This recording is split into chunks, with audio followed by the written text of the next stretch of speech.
अहिल्यानगर शहरामध्ये अहिल्यानगर पोलीस अधीक्षक श्री सोमनाथ झारगे सर व अप्पर पोलीस अधीक्षक श्री वैभव कलगुर्मे सर यांच्या मार्गदर्शनाखाली मागच्या एका महिन्यापासून जे कर्कशचे वाहन व जे बुलेट फटाका जे मॉडिफाईड झाले त्याच्यावरती कारवाईची एका महिन्यापूर्वी मोहीम सुरू केलेली।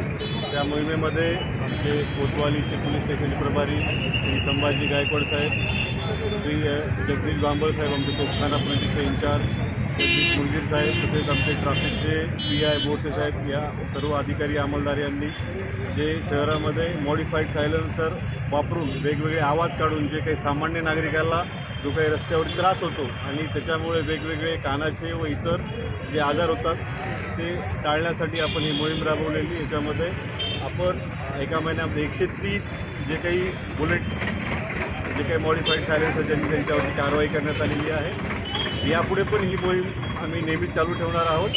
आम्हाला सर्व नागरिकांना विशेष करून जे युवा वर्ग आहे त्यांना आवाहन करण्यात येत आहे की जे काही आपण मॉडिफाईड सायलेन्सर जे आपल्या वाहनाला लावलेले आहेत त्याचा नागरिकाला त्रास होतो तर आपण ते मॉडिफाईड सायलेन्सर ते बदलून घ्यावे, जेणेकरून आपल्याला विनाकारण पोलिसांची दंडात्मक कारवाई याचा सामोरे जाण्याची गरज पडणार नाही।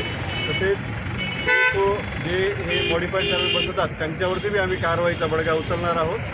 परत मला एवढंच सर्वांना सांगायचं आहे की सर्वांनी जे काही मोटार वाहन कायद्याचे जे त्याचं पालन करावं। विशेष करून शहरामध्ये without number plate, fancy number plate, drunk and drive असे बरेच वाहनं आहेत तर आम्ही त्याच्यावरती ही कारवाई करणार।